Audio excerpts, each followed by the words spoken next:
Well, for more, let's cross to Marseille and the university's Vice President, Denis Bertin. Thank you for speaking with us here on France 24. Nice to meet you, yeah. 15 positions that were advertised last month. How many applications have you received? Oh, yeah. Yesterday, we closed the first stage at the end of March, so the 31st of March. And we received more than 300 candidatures at the time. And what are the profiles? Who are the people who want to come to Aix-Marseille? Oh, we can say different area, and the first is we have quite equivalent in, about the 300 candidature in social and human science and humanities, close to 70 candidatures.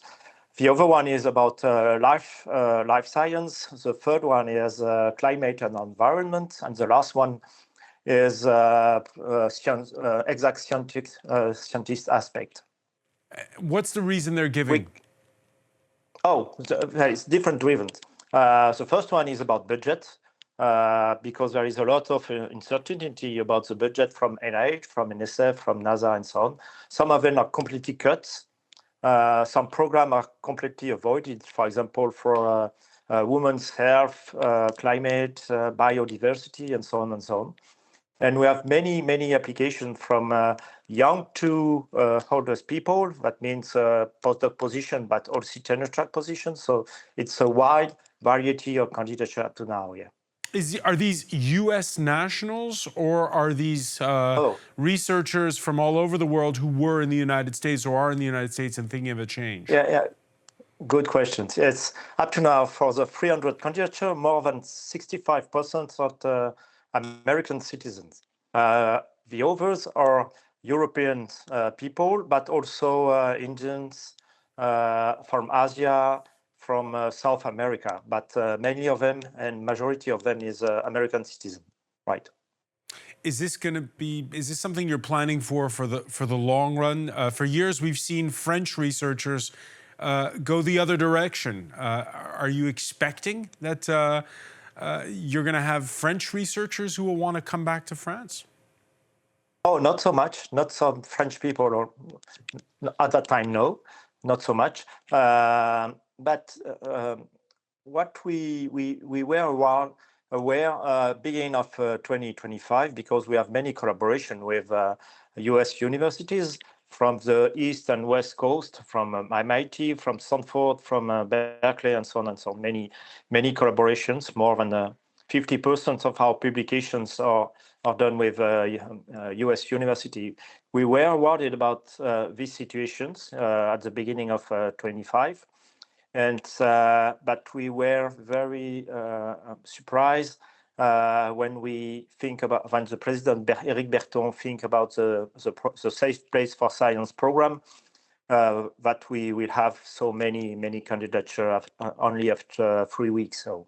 What made it possible for you to jump the gun? There are many French universities, I imagine, who will want to do the same as you, but they don't have the funding. How are you able to launch this project? Oh, yeah. Why? Because we were recognized that what the French system, and you mentioned before the French Minister of Higher Education, we were labelized by the French Ministry as international university. That means we have funding dedicated to this label, and that's why we can put close to 15 million euro for the program. So it's quite similar that's in the US situation with foundations, with different fundings from private, from public actors, and so on. So that's why we are very confident, and we easily put 15 million euro for this program. Right.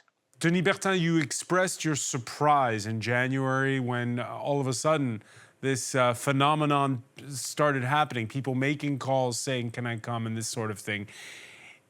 How do you explain it? Why the United States? It's so reputed. It's ivory towers, it's halls of higher learning. How do you explain this?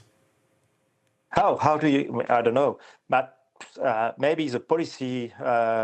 We were surprised that U.S. university organization, government organization, ask them to avoid some key words like women, like biodiversity, like climate, like, so many things. It's from our side, it's quite dangerous because during the World War II, the US was welcome land,